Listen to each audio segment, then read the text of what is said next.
Group 1 aspirants కోసం టీశాట్ నిర్వహిస్తున్నటువంటి కార్యక్రమానికి స్వాగతం.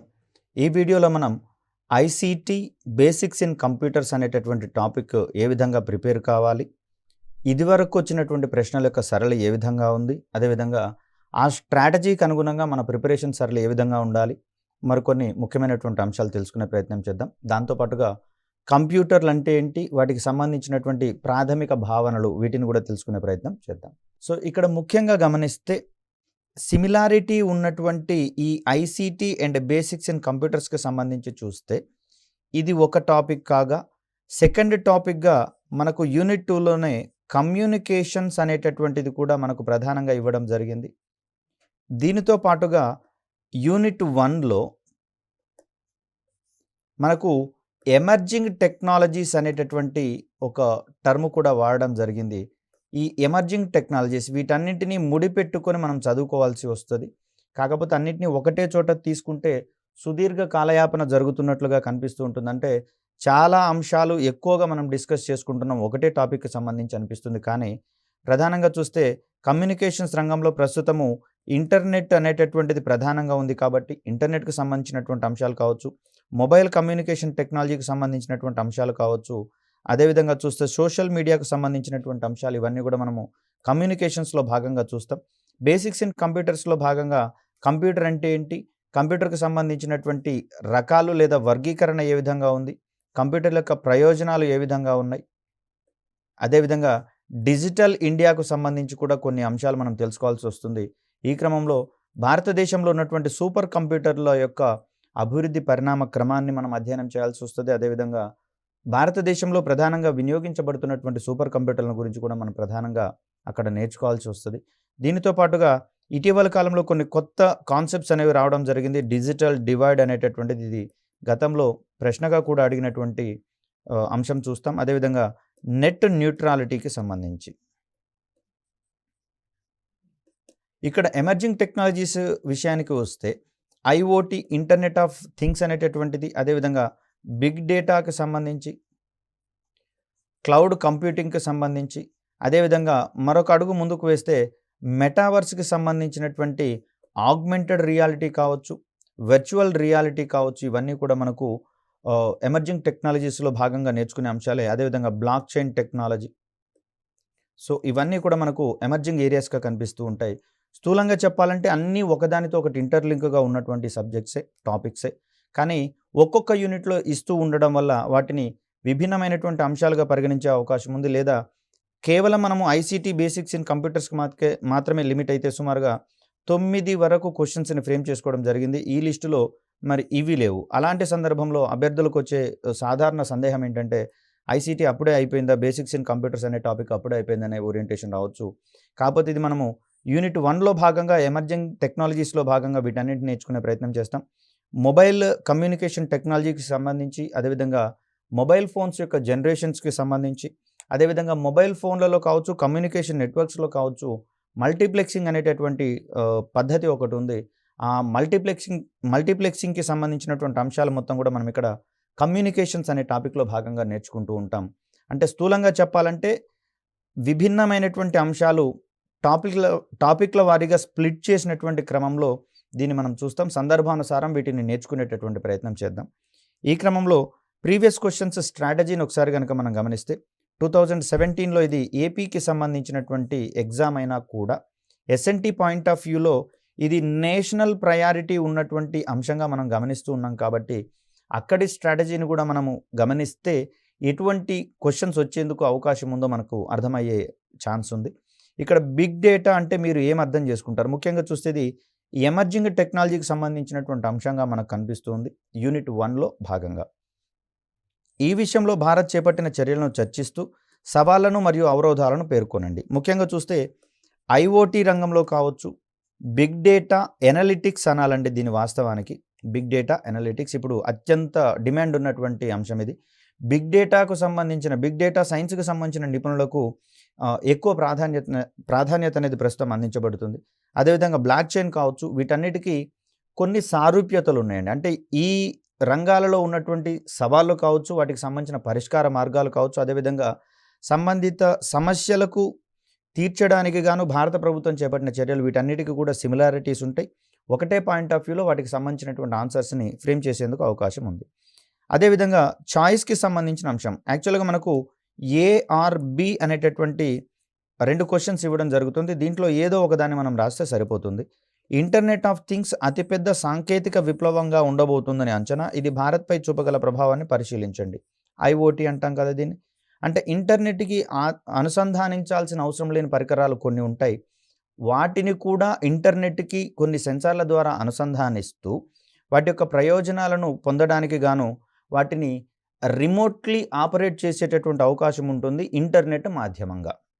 మరి అలాంటి సందర్భంలో ఈ రకమైనటువంటి ఆలోచనలు ఏ విధమైన ప్రయోజనాలను అందిస్తాయి అనే అంశాలతో పాటుగా దీంట్లో ఉన్నటువంటి సవాళ్ళు వాటి యొక్క పరిష్కార మార్గాలకు సంబంధించి కూడా మనం కొంత ముందు జాగ్రత్తగా సమాచారాన్ని సేకరించడమో లేకపోతే ఆ ఓరియంటేషన్‌లో మన ఆలోచనలు పెంపొందించుకోవడమో చేయాల్సి ఉంటుంది.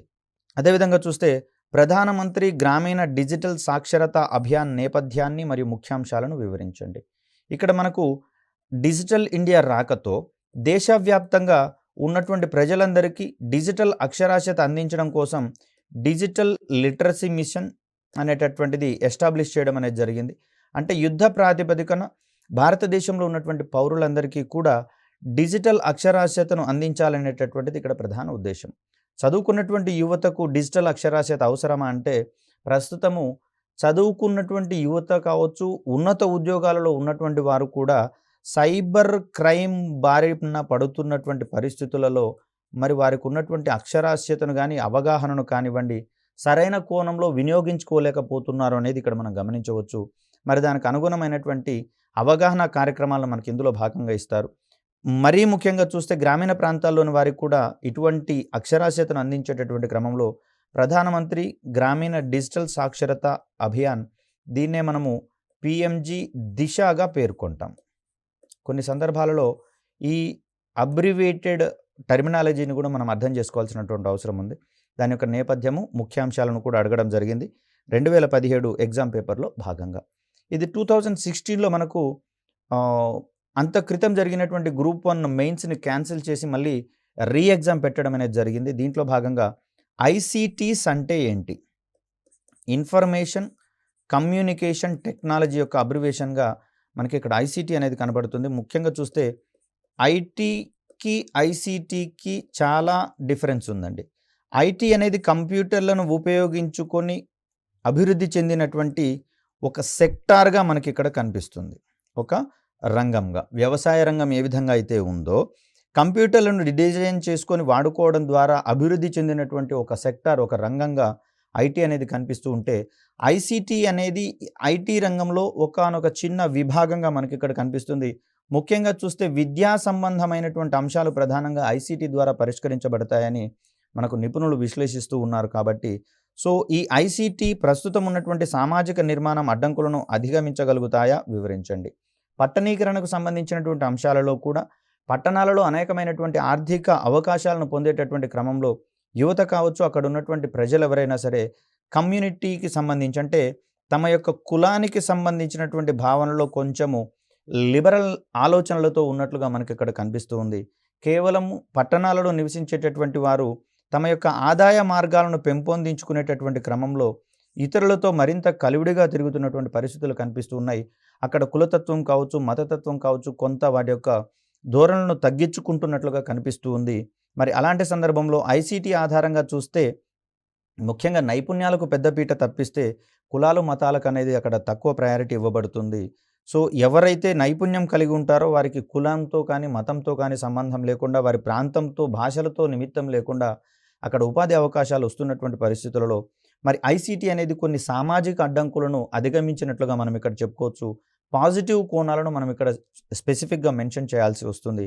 అయితే అలాంటి వాటన్నింటిని మనం ఇక్కడ ఎక్స్ప్లెయిన్ చేయాల్సి ఉంటుంది సందర్భానుసారంగా. మరొక క్వశ్చన్ గమనిస్తే డిజిటల్ డివైడ్, దీన్ని మనము డిజిటల్ అంతరము అని కూడా అంటామండి.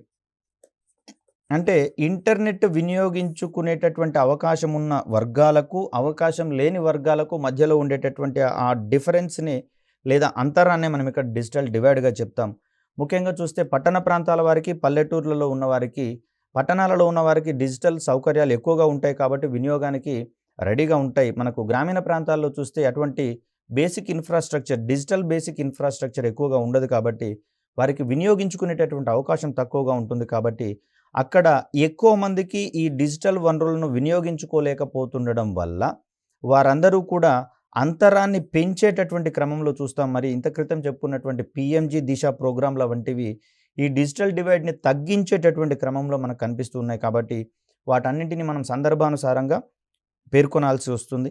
అదేవిధంగా డిజిటల్ డివైడ్‌కు సంబంధించిన సమస్యలను అధిగమించడానికి కావాల్సినటువంటి వ్యూహాల గురించి చర్చించండి. దట్ మీన్స్ నేర్చుకున్నటువంటి వ్యక్తి మరొక ఇద్దరు, ముగ్గురికి నేర్చుకుంటూ వెళ్తున్నట్లయితే డిజిటల్ డివైడ్‌కి సంబంధించినటువంటి అంతరం అనేది కాలక్రమంలో అంతరించిపోవడానికి ఎక్కువగా అవకాశం ఉంటుంది. ఈవెన్ అభివృద్ధి చెందిన దేశాలలో సైతం కొంత వెనుకబాటుతనం అనేది కనిపిస్తూ ఉంటుంది. దీనికి ప్రధాన కారణంగా టెక్నాలజీ ఉండగానే దాన్ని వినియోగించుకునే క్యాపబిలిటీ ఉంటుందని మనం అనుకోలేము. లేదా స్మార్ట్ ఫోన్ కొనగానే దానికి సంబంధించినటువంటి అన్ని అంశాలను మనం నేర్చుకున్నట్లుగా భావించలేము. అంటే ఇక్కడ వనరులు ఉండడమే కాదు, వాటిని సమర్థవంతంగా వినియోగించుకున్నప్పుడు మాత్రమే సంబంధిత అంతరం అనేది తగ్గుతున్నట్లుగా మనం ఇక్కడ గమనించవచ్చు. ఒక సర్వే ప్రకారము ప్రస్తుతము ప్రపంచవ్యాప్తంగా ఉన్నటువంటి మొబైల్ ఫోన్స్ లేదా స్మార్ట్ ఫోన్స్‌ను గనక గమనిస్తే, ప్రపంచ జనాభాకు సరిసమానమైనటువంటి సంఖ్యలో మొబైల్ ఫోన్లు ఉన్నట్లుగా గణాంకాలు తేటతెల్లం చేస్తున్నాయి. అంటే దాని అర్థము ప్రపంచంలో ఉన్న ప్రతి వ్యక్తి చేతిలో మొబైల్ ఫోన్ ఉన్నట్లు కాదు. కానీ వినియోగంలో ఉన్నటువంటి మొబైల్ ఫోన్లన్నీ కూడా ప్రపంచ జనాభాకు సమానమైనటువంటి సంఖ్యలో ఉన్నట్లుగా మనం గమనించాల్సి వస్తది. సో, ఇక్కడ ఉన్నటువంటి కొన్ని అంతరాలను మనము స్పృశించుకుంటూ మన ఆన్సర్‌ని ప్రిపేర్ చేసుకోవాల్సి ఉంటుంది. అదేవిధంగా 2016లో ఎగ్జామ్ పెట్టాం మనం. దాంట్లో ఏపీకి సంబంధించి చూస్తే క్లౌడ్ కంప్యూటింగ్, దీన్నే మనం మేఘగణనం అంటే ఏమిటి? ఏపీ మేఘగణనపు కార్యక్రమం గురించి రాయండి. లేదా ఏపీ ఫైబర్ గ్రిడ్ వ్యవస్థ గురించి రాయండి అనే ఓరియంటేషన్‌లో క్వెషన్ రావడం జరిగింది. సో, ఇక్కడ ఏపీకి సంబంధించి చూస్తే స్థానికంగా ఏపీకి సంబంధించినటువంటి ఎస్ఎన్టీ విభాగాల మీద కూడా ఎక్కువగా ఫోకస్ చేయడం అనేది జరుగుతుంది. ప్రస్తుతం తెలంగాణలో కూడా ఐటీ సెక్టార్‌లో ఎక్కువ గణనీయమైనటువంటి పురోగతి సాధించుతూ ఉన్నాం కాబట్టి, డిజిటల్ తెలంగాణకు సంబంధించినటువంటి అంశాల పట్ల కూడా మనం చాలా జాగరూకతతో ఉండాల్సి వస్తది. అంటే డిజిటల్ ఐటీ రంగంలో లేదా డిజిటల్ తెలంగాణలో భాగంగా తెలంగాణ ప్రభుత్వం ఏ విధమైనటువంటి చర్యలు చేపట్టింది, ఏ విధమైన పథకాలు తీసుకొనొచ్చింది, ఏ విధమైనటువంటి ప్లాట్‌ఫామ్‌లను అక్కడ డెవలప్ చేసిందనేటటువంటి ఓరియంటేషన్ మనం అక్కడ గమనించాలి. అదేవిధంగా చూస్తే ఎంటర్‌ప్రైజ్ రిసోర్స్ ప్లానింగ్ అంటే ఏమిటి? ఈ ప్రాజెక్టుల అమలులో ఎదురయ్యే కీలక విషయాలు, సమస్యలపై వ్యాఖ్యానించండి. పెద్ద పెద్ద ఎంఎన్‌సి కంపెనీలలో ప్రొడక్షన్ వింగ్ ఉంటుంది, మ్యానుఫ్యాక్చరింగ్ వింగ్ ఉంటుంది, అదేవిధంగా సేల్స్ వింగ్ ఉంటుంది. నెక్స్ట్ సంబంధితమైనటువంటి ప్రొడక్ట్స్‌ని ఇతర ప్రాంతాలకు తరలించడానికి గాను లాజిస్టిక్స్ అనేటటువంటి వింగ్ ఉంటుంది. ఇక్కడ హెచ్ఆర్‌కి సంబంధించినటువంటి వింగ్ ఒకటి ఉంటుంది. అదేవిధంగా ఫైనాన్షియల్ వింగ్ కూడా ఒకటి ఉంటుంది. మరి ఈ విభాగాలన్నీ కూడా కలిసికట్టుగా పనిచేసినప్పుడు, అదేవిధంగా ఒక డెసిషన్‌ని గనక తీసుకుంటే సంబంధిత విభాగాల మధ్య మాన్యువల్‌గా అయితే ఒక నిర్ణయాన్ని తీసుకునే క్రమంలో చాలా కాలయాపన జరుగుతుంది. దాన్ని నివారించడం కోసం వీటన్నిటిని సంఘటితంగా నిర్వహించేటటువంటి ఒక కార్యక్రమంగా మనకిక్కడ ఎంటర్‌ప్రైజ్ రిసోర్స్ ప్లానింగ్ అనేటటువంటిది కనిపిస్తూ ఉంది. ఫర్ ఎగ్జాంపుల్ చూసినట్లయితే ప్రొడక్షన్ వింగ్‌కు సంబంధించి గమనిస్తే, ఈ ప్రొడక్షన్ వింగ్‌లో కొన్ని వస్తువులను ఉత్పత్తి చేస్తాము. ఇమ్మీడియేట్‌గా అవి మనకిక్కడ గోడౌన్స్‌కి వెళ్ళిపోతుంది. ఈ గోడౌన్స్‌కి వెళ్ళిపోయిన తర్వాత ఎక్కడి నుంచైనా ఒక ఆర్డర్ వచ్చినట్లయితే అది సేల్స్ విభాగానికి పంపించబడుతుంది. సేల్స్ విభాగం అనేది గోడౌన్‌లో ఉన్న స్టాక్‌ని బేరీజు వేసుకొని సంబంధిత స్టాక్‌ని వారికి పంపించడం అనేది జరుగుతుంది. ఒకవేళ గోడౌన్‌లో సరిపోయిన స్టాక్ గనక లేనట్లయితే ఇమ్మీడియేట్‌గా ప్రొడక్షన్ విభాగానికో, లేదా వారికే చెందినటువంటి మరొక గోడౌన్ విభాగానికో, లేదా వారితో టై అప్ అయినటువంటి కంపెనీలకో ఒక మెయిల్ అనేది వెళ్తుంది. ఇక్కడ కొంత స్టాక్ కొరత ఉంది కాబట్టి వెంటనే స్టాక్ పంపించమనేటటువంటి ఇన్‌స్ట్రక్షన్ అనేది అందులో పొందుపరుస్తుంది. ఇదంతా కూడా ఆటోమేటిక్‌గా జరిగిపోయేటటువంటి ఒక వ్యవస్థగా మనం ఇక్కడ చూస్తూ ఉన్నాం.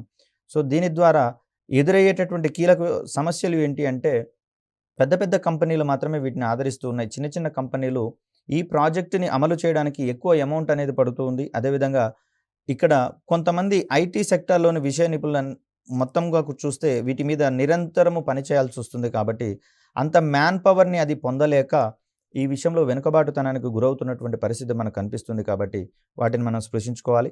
అదేవిధంగా చూస్తే స్థానిక ప్రాంత వల వ్యవస్థ గురించి వివరణ రాయండి. ఇది ల్యాన్‌కి సంబంధించి, అంటే ఒక ప్రాంతంలోని కంప్యూటర్లను ఒకదానితో ఒకటి అనుసంధానిస్తూ అక్కడ ఉన్నటువంటి ఉపకరణాలు, డివైసెస్, పెరిఫెరల్స్ అంటాం వీటిని. డివైసెస్ లేదా పెరిఫెరల్స్ అంటాము. ఫర్ సపోజ్ చూస్తే ప్రింటర్ కావచ్చు, లేదా ప్రొజెక్టర్ కావచ్చు. వీటన్నింటినీ మిగిలిన కంప్యూటర్లకు కూడా యాక్సెస్ ఇవ్వడానికి అనుకూలంగా ఒక నెట్వర్క్‌గా అక్కడ అనుసంధానించడం అనేది జరుగుతుంది. దాన్నే మనము ల్యాన్ అనేటటువంటిదిగా చెప్తాం. దీనివల్ల ఉండేటటువంటి ప్రయోజనాలు కావచ్చు, డీమెరిట్స్ కావచ్చు, అందులో ఉన్నటువంటి కీలకమైనటువంటి అంశాలను మనం ఇక్కడ రాయాల్సి ఉంటుంది. సో, 2012కి సంబంధించి చూస్తే భారతదేశంలో గ్రామీణాభివృద్ధికి సమాచార సాంకేతిక పరిజ్ఞానం పాత్రను గురించి క్లుప్తంగా చర్చించుము మరియు దానిని ప్రభావితంగా అమలుపరిచిన దానిని గురించి వ్రాయండి. అంటే ఇక్కడ గ్రామీణాభివృద్ధిలో ప్రస్తుతం గమనిస్తే మనకు అనేకమైనటువంటి లైవ్ ఎగ్జాంపుల్స్ మనకు కనిపిస్తూ ఉంటాయి. ఉదాహరణకు చూస్తే కామన్ సర్వీస్ సెంటర్స్ అంటే ఉమ్మడి సేవా కేంద్రాలు అనేవి ప్రతి గ్రామ పంచాయతీ లెవెల్‌లో ఎస్టాబ్లిష్ చేయడం అనేది జరిగింది. దీని ద్వారా ప్రభుత్వానికి సంబంధించినటువంటి పాలనకు సంబంధించిన సర్వీసెస్ మొత్తము కూడా గ్రామ పంచాయతీ లెవెల్‌లోనే మనం పొందేటందుకు అవకాశం ఉంటుంది. ఫర్ ఎగ్జాంపుల్ చూస్తే క్యాస్ట్ సర్టిఫికేట్ గనక ఒక వ్యక్తికి కావాల్సి వస్తే గతంలో అయితే ఎంఆర్ఓ కార్యాలయం చుట్టూతా తిరగాల్సి వచ్చేది. ప్రస్తుతం తన దగ్గరలో ఉన్నటువంటి గ్రామ పంచాయతీకో లేదా మీ సేవా సెంటర్‌కో వెళ్ళి అక్కడ అప్లికేషన్ పెట్టిన తర్వాత వితిన్ 3 డేస్ లేదా 7 డేస్‌లలో మనకు సంబంధిత క్యాస్ట్ సర్టిఫికేట్ అనేది మనకు అందడం అనేది జరుగుతుంది. మరి మనం అక్కడ భౌతికంగా కార్యాలయాల చుట్టూతా తిరగాల్సినటువంటి అవసరం లేదు. మరి ఇలాంటి సర్వీసెస్ ఇంకా ఏమున్నాయనే అంశాలు ఇక్కడ మనం రాయాల్సి ఉంటుంది. అదేవిధంగా వీటిని పర్ఫెక్ట్‌గా అమలుపరిచేటటువంటి క్రమంలో ఏ అంశాలు ఉన్నాయో మనం కీలకంగా ప్రస్తావించాల్సి వస్తుంది. మరొక క్వశ్చన్ గమనిద్దాం. భారతదేశంలో ప్రధానమైన 5 సమాచార సాంకేతిక పరిజ్ఞాన పట్టణ కేంద్రాలు ఏవి? సాఫ్ట్‌వేర్ పరిశ్రమ అభివృద్ధి చెందడానికి కావాల్సిన ప్రధాన కారకాలు ఏవి? ముఖ్యంగా చూస్తే ట్రాన్స్‌పోర్ట్ సిస్టమ్ అనేది చాలా కీలకమండి ఐటీ సెక్టార్‌కు సంబంధించి. అదేవిధంగా భవనాల సముదాయం బిల్డింగ్స్ అన్నీ కూడా అత్యాధునికంగా ఉండాల్సి వస్తది. అదేవిధంగా ఇవి కమ్యూనికేషన్ సౌకర్యాలకు సంబంధించి నిత్యము వీటికి కనెక్టివిటీ ఉండాల్సి వస్తది. బ్రాడ్‌బ్యాండ్ సౌకర్యం కూడా కల్పించాల్సి వస్తుంది. అదేవిధంగా మొబైల్ ఫోన్ కావచ్చు, టెలిఫోన్‌కి సంబంధించినటువంటి లేదా ల్యాండ్‌లైన్‌కి సంబంధించినటువంటి కనెక్షన్స్ అన్నీ కూడా నిరంతరం ఉండాల్సి వస్తది. వీటికి సంబంధించి కరెంటు కూడా 24/7 మనకు అందుబాటులో ఉండాల్సి వస్తది. మరి వీటన్నిటి ప్రాధాన్యత దృష్ట్యా హైదరాబాద్ కావచ్చు, బెంగుళూరు వంటివి కావచ్చు మనకు ప్రధానంగా ఐటీ సెక్టార్లుగా వెలుగొందుతున్నట్లుగా మనకు అక్కడ కనిపిస్తూ ఉంది. ఇండియన్ సిలికాన్ వ్యాలీగా మనం బెంగుళూరుని పిలుచుకుంటున్నటువంటి పరిస్థితుల్లో అక్కడ ఏ విధమైనటువంటి అంశాలు ఆ రంగ అభివృద్ధికి దోహదం పడ్డాయో మనం కొంచెం ఊహించి ఇది ఎక్స్‌ప్లనేషన్ రాయాల్సి వస్తుంది. జనరల్ పర్పస్‌లో సైతం వీటిని ఆన్సర్ చేసేందుకు అవకాశం ఉన్న క్వెషన్‌గా మనం ఇక్కడ చూస్తాం. అదేవిధంగా చూస్తే మోడెమ్, నిస్తంత్రి వైర్లెస్ అంటాము. నెట్వర్కింగ్ వ్యవస్థల గురించినటువంటి రకాల మీద ఒక వ్యాసం రాయండి. సో, ఇది కంప్యూటర్‌కి సంబంధించినటువంటి కీలకమైనటువంటి పదజాలాలుగా మనకి ఇక్కడ కనిపిస్తూ ఉన్నాయి. అదేవిధంగా 2011లో గమనిస్తే భారత ఆర్థిక వృద్ధిలో కంప్యూటర్ పరిశ్రమ అభివృద్ధి ఎలా దోహదపడుతుంది రాయండి. అంటే ఇక్కడ మనం రంగాల వారీగా అధ్యయనం చేయాల్సి వస్తది. ఇంత క్రితమైతే కేవలం గ్రామీణాభివృద్ధిని లక్ష్యంగా చేసుకొని అడిగారు. ఇది జనరల్‌గా ఓవర్‌వ్యూ తోటి మనం రాయాల్సి వస్తది రంగాల వారీగా. వ్యవసాయ రంగాన్ని కావచ్చు, పట్టణ అభివృద్ధికి సంబంధించి కావచ్చు, గ్రామీణాభివృద్ధికి సంబంధించి కావచ్చు. బ్యాంకింగ్ పరిశ్రమను చూస్తే ప్రస్తుతం కంప్యూటర్లు లేకపోతే బ్యాంకింగ్ పరిశ్రమ అనేది కుప్పకూలిపోయేటటువంటి ప్రమాదం ఉంది కాబట్టి మరి గతంలో ఉన్నటువంటి లెడ్జర్స్ స్థానంలో ప్రస్తుతం కంప్యూటర్లు ఏ విధమైనటువంటి కీలక పాత్ర పోషిస్తున్నాయి? కంప్యూటర్ల రాకతో బ్యాంకింగ్ రంగంలో వచ్చినటువంటి పెనుమార్పులు ఏమిటి? అదేవిధంగా ఎంటర్‌టైన్‌మెంట్ రంగంలో కూడా మనం ప్రస్తుతం కంప్యూటర్లను అధికంగా వినియోగిస్తూ ఉన్నాం.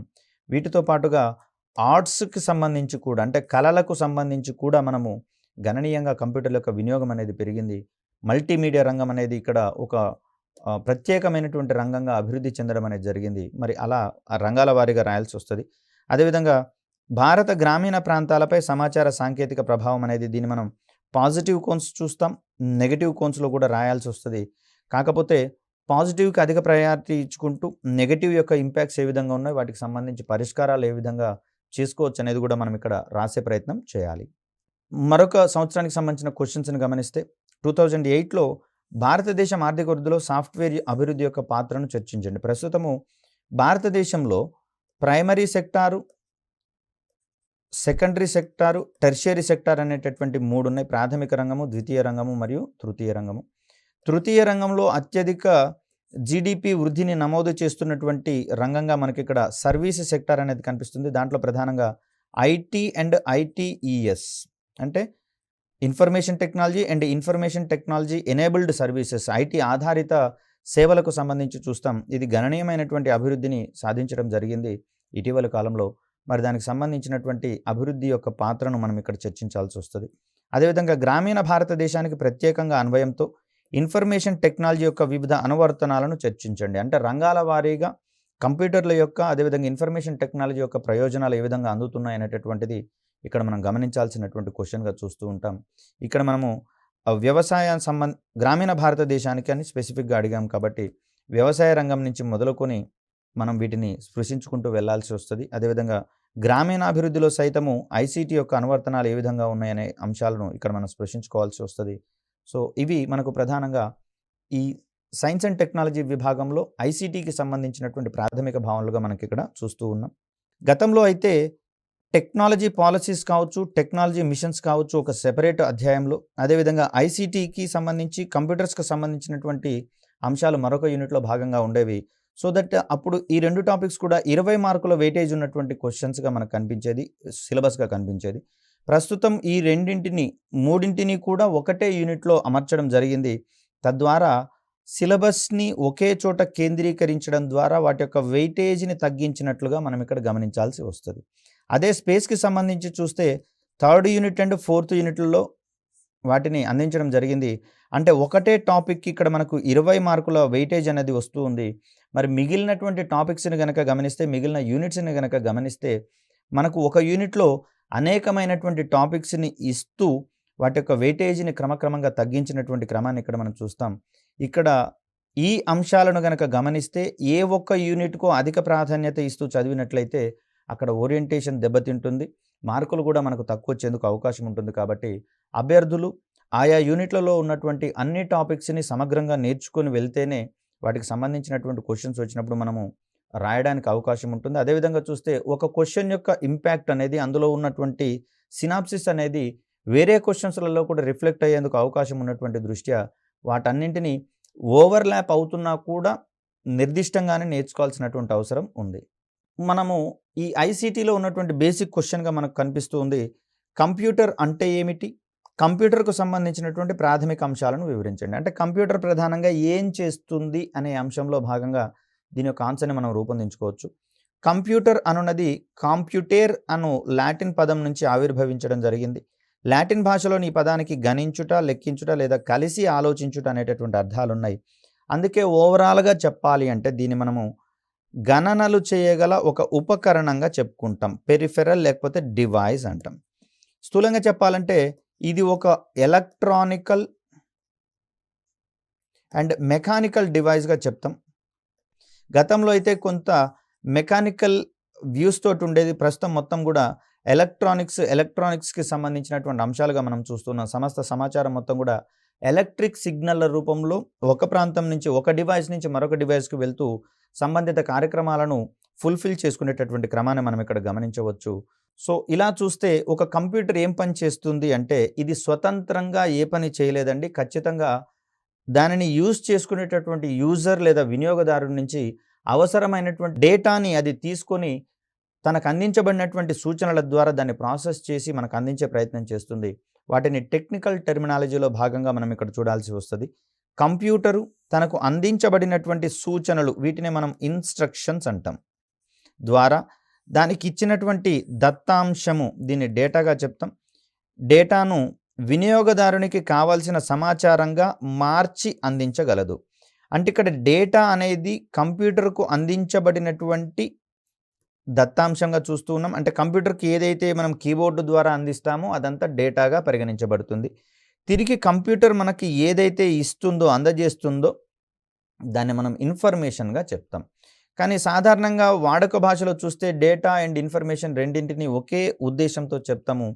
మనము ఒక బియ్యం పిండి పట్టేటటువంటి క్రమంలో ఇక్కడ బియ్యంను మనము దత్తాంశంగా అనుకుంటే, దీన్ని మిల్లులో పోసిన తర్వాత వచ్చేది మనకు పిండి కదండి, దీన్ని మనము ఇన్ఫర్మేషన్గా చెప్తాం.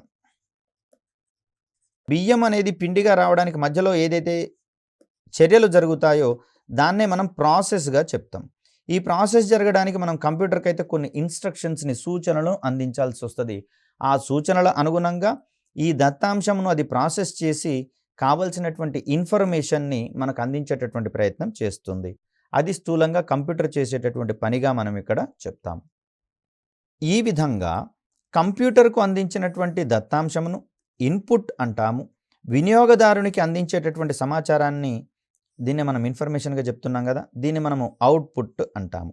అంటే ఇన్పుట్గా ఇవ్వబడేది ఏది అంటే డేటా, దత్తాంశము. అవుట్పుట్గా వచ్చేది ఏది అంటే మనకు ఇన్ఫర్మేషన్గా మనం ఇక్కడ చెప్తాం. సమాచారంగా మార్చేటటువంటి ప్రక్రియలో మనం ఇక్కడ ప్రాసెసింగ్ అంటాము. అందుకు అవసరమైనటువంటి సూచనలు ఏవైతే ఉన్నాయో వాటిని ఇన్స్ట్రక్షన్గా చెప్తూ ఉన్నాం కదా, వీటి యొక్క సమాహారము, that means collection of instructions అంటాం. ఈ కలెక్షన్ ఆఫ్ ఇన్స్ట్రక్షన్స్ని మనం ఒక ప్రోగ్రామ్గా చెప్తాం. ప్రోగ్రాంలో ఏముంటాయి అంటే కంప్యూటర్కి అందించినటువంటి డేటాని ప్రాసెస్ చేసి ఇన్ఫర్మేషన్గా ఇవ్వడానికి అవసరమైనటువంటి సూచనలన్నింటినీ కూడా కంప్యూటర్కి ఒక ప్రోగ్రామ్గా మనం అందించే ప్రయత్నం చేస్తాము. అలాంటి ప్రోగ్రామ్స్ యొక్క సమాహారాన్నే మనము లాంగ్వేజ్గా చెప్తాం. అంటే కంప్యూటర్ లాంగ్వేజ్ అనేటటువంటి పదజాలంగా చూస్తాం. భవిష్యత్ అవసరాల కోసం కంప్యూటర్ ఏం చేస్తోంది, ఈ దత్తాంశము మరియు సమాచారములను కంప్యూటర్లో నిల్వ చేయగల సౌలభ్యం కూడా ఉంటుంది.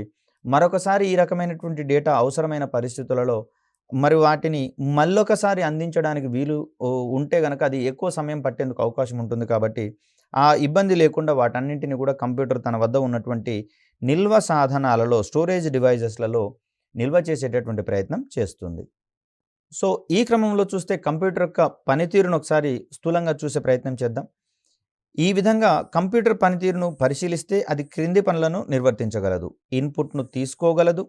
ఇన్పుట్గా అందించబడినటువంటి దత్తాంశము సెంట్రల్ ప్రాసెసింగ్ యూనిట్కు అందించబడుతుంది. అంటే ఒకటి బాక్స్ లాంటి ఉపకరణం మనకు కనిపిస్తూ ఉంది. దీని పక్కన ఒక మానిటర్ అనేది మనకు అమర్చడం జరుగుతుంది. దీనికి ముందు ఒకటి కీబోర్డ్ అనేటటువంటిది కనిపిస్తుంది. ఇవన్నీ కూడా ఒకదానితో ఒకటి లింక్ అయి ఉండేటటువంటి ఉపకరణాలుగా మనకి ఇక్కడ కనిపిస్తాయి. సో దీన్ని మనము CPU అంటాం. ఇది కీబోర్డు ద్వారా కావాల్సినటువంటి డేటాను మనం అందిస్తాం. ఈ డేటా CPUకి సప్లై చేయబడుతుంది. CPUలోనే ప్రాసెస్ చేయబడేటటువంటి ప్రక్రియలన్నీ నిర్వర్తించబడతాయి. ఇక్కడ ప్రాసెస్ చేయబడినటువంటి ఇన్ఫర్మేషన్ అనేది మానిటర్ ద్వారా మనకు అందించడం అనేది జరుగుతుంది. సో ఇన్పుట్ డివైస్గా కీబోర్డు కనిపిస్తుంది. ప్రాసెసింగ్ చేసేటటువంటి విభాగంగా CPU కనిపిస్తుంది. అదేవిధంగా అవుట్పుట్ డివైస్గా మనకు మానిటర్ అనేది ఇక్కడ కనిపించడం జరుగుతుంది. ఇలాంటి సందర్భాల్లో కొన్ని బ్లాక్ డయాగ్రామ్స్ని మనం గనక వేయగలిగితే ఎగ్జామినర్కి మరింత ఏమంటాను కన్సర్న్స్ అనేది మనకు అక్కడ వస్తూ ఉంటుంది. కాబట్టి మార్కులు ఎక్కువగా రావడానికి అవకాశం అనేది దొరుకుతుంది. మరి డేటా అనేది కంప్యూటర్కి అందించడం జరిగింది. అక్కడి నుంచి డేటా CPUకి వెళ్ళడం జరిగింది. మరి ఈ దత్తాంశాన్ని కంప్యూటర్ ఏం చేస్తుంది అంటే ప్రాసెస్ చేస్తుంది CPU ద్వారా. తనకు అందిన దత్తాంశాన్ని అనగా డేటాను కంప్యూటర్ వ్యవస్థకు వెన్నుముకగా పరిగణించబడేటటువంటి CPU ద్వారా ప్రాసెస్ చేస్తుంది. దీన్నే మనము బ్యాక్ బోన్ ఆఫ్ కంప్యూటర్ అంటాము CPUని. ఎందుకు అంటే సమస్త డేటా మొత్తం కూడా CPUకి సప్లై అయ్యి అక్కడ ప్రాసెస్ చేసిన తర్వాత ఇన్ఫర్మేషన్గా మనకు అందేటటువంటి పరిస్థితి మనం గమనించవచ్చు. కాబట్టి CPUకు ఉన్నటువంటి మరొక పేరు బ్యాక్ బోన్ ఆఫ్ కంప్యూటర్గా మనం అక్కడ పరిగణిస్తూ ఉంటాం. అదేవిధంగా చూస్తే CPUలో డేటా అనేది ప్రాసెస్ చేసిన తర్వాత ఆ సమాచారం అనేది వినియోగదారునికి అందించబడుతుంది. ఎక్కడి నుంచి, మానిటర్కి సంబంధించినటువంటి డ్యూటీ ఇది. అంతేకాకుండా భవిష్యత్ అవసరాలకు గాను కంప్యూటర్ తనకు అందించబడినటువంటి దత్తాంశాన్ని మరియు ప్రాసెస్ చేయబడినటువంటి సమాచారాన్ని నిల్వ సాధనాలలో నిల్వ చేస్తుంది. దట్ మీన్స్ స్టోర్ చేస్తుంది అంటాం. సో డేటాని తీసుకుంటుంది, దీన్ని ప్రాసెస్ చేస్తుంది. ప్రాసెస్ చేసిన తర్వాత వచ్చినటువంటి ఇన్ఫర్మేషన్ని అవుట్పుట్గా మనకు అందిస్తుంది. వీటితో పాటుగా సంబంధిత అంశాలన్నింటినీ కూడా స్టోర్ చేస్తుంది. ఈ స్టోర్ చేసేటటువంటి బాధ్యత కూడా మనకు కంప్యూటర్ ద్వారానే నిర్వర్తించబడుతుంది. అవసరమైనటువంటి సందర్భాలలో స్టోర్ చేసినటువంటి డేటాను కావచ్చు, ఇన్ఫర్మేషన్ కావచ్చు, తిరిగి ఆ ఇన్ఫర్మేషన్ కూడా మళ్ళీ డేటా మాదిరిగా కంప్యూటర్ స్వీకరించుకునేటటువంటి సౌలభ్యం ఉంటుంది. వాటిని స్టోరేజ్ డివైజెస్లో అమర్చినప్పుడు లేదా నిల్వ చేసినప్పుడు. ఈ విధంగా కంప్యూటర్కు సంబంధించినటువంటి పనితీరులో అక్కడ టెర్మినాలజీని సాధారణ పరిభాషలో వాడినప్పుడు ఒకే రకమైనటువంటి అంశాలుగా మనం ఇక్కడ చూస్తాం. కానీ టెక్నికల్గా చూస్తే రెండు పదాలకు కూడా వేర్వేరు అర్థాలు ఉన్నాయి, సందర్భాలు కూడా ఉన్నటువంటి పరిస్థితి మనకి ఇక్కడ కనిపిస్తుంది. డేటాకు సంబంధించి చూస్తే, ఇన్ఫర్మేషన్కు సంబంధిస్తే ఖచ్చితమైనటువంటి వేరియేషన్ ఉంది. కాబట్టి మనం టెక్నికల్గా ఫిట్ అని చూపించాలి అంటే ఆ పదాలను మనం సందర్భానుసారం వినియోగించాల్సి వస్తుంది. అప్పుడు మాత్రమే సంబంధిత అంశాల పట్ల అభ్యర్థికి అవగాహన ఉన్నట్లుగా ఎగ్జామినర్ అభిప్రాయపడతాడు. తద్వారా మనకున్నటువంటి ఈ ఖచ్చితమైనటువంటి అవగాహన ఎక్కువ మార్కులను సాధిస్తూ ఉంటుంది కాబట్టి ఇక్కడ రెండో విషయం ఏందంటే జనరల్‌గా మనం వాడేటటువంటి అర్థాలు వేరేగా ఉంటాయి. ఇక్కడ మనకొచ్చేసరికి మరో రకమైనటువంటి అభిప్రాయంలో వాటిని వెలిబుచ్చుతూ ఉంటాం. ఫర్ ఎగ్జాంపుల్ చూస్తే టచ్ స్క్రీన్స్ అనేవి మనం రెగ్యులర్‌గా వాడుతూనే ఉంటాం. మరిక్కడ టచ్ స్క్రీన్ అనేది డేటాను ఇవ్వడానికి ఉపయోగపడుతుందా? అవుట్‌పుట్‌ని ఇవ్వడానికి ఉపయోగపడుతుందా? అంటే ఇది రెండిటికి సంబంధించినటువంటి అంశంగా చూస్తాం. అంటే ఇది ఇన్‌పుట్ డివైస్‌గా పనిచేస్తుంది. యాస్ వెల్ యాస్ అవుట్‌పుట్ డివైస్‌గా కూడా పనిచేస్తుంది. సో, అలాంటి సున్నితమైనటువంటి డిఫరెన్సెస్‌ని సైతం మనము ఫుల్‌ఫిల్ చేసుకుంటూ చదువుకోవాల్సొస్తది. అదేవిధంగా వార్తాపత్రికల మాధ్యమాలలో ఎక్కువ లైవ్ ఎగ్జాంపుల్స్ అనేవి మనకు అందుబాటులో ఉంటున్నాయి కాబట్టి వీటికి సంబంధించినటువంటి పరిణామ క్రమాన్ని వివరించేటటువంటి క్రమంలో ఆయా ఎగ్జాంపుల్స్ అనేవి ఖచ్చితంగా మనకు మార్క్స్‌ని ఎక్కువ చేయడంలో లేదా రావాల్సినటువంటి మార్కుల కంటే ఎక్కువ మార్క్స్‌ని అందించేటటువంటి క్రమంలో ఉపయోగపడతాయి కాబట్టి, ఈ విధంగా మన యొక్క ప్రిపరేషన్ అనేది ఉండాల్సి వస్తుంది. సో, మరొక చక్కటి వీడియోతో మిమ్మల్ని కలిసే ప్రయత్నం చేస్తాను. అప్పటి వరకు సెలవు. ధన్యవాదాలు.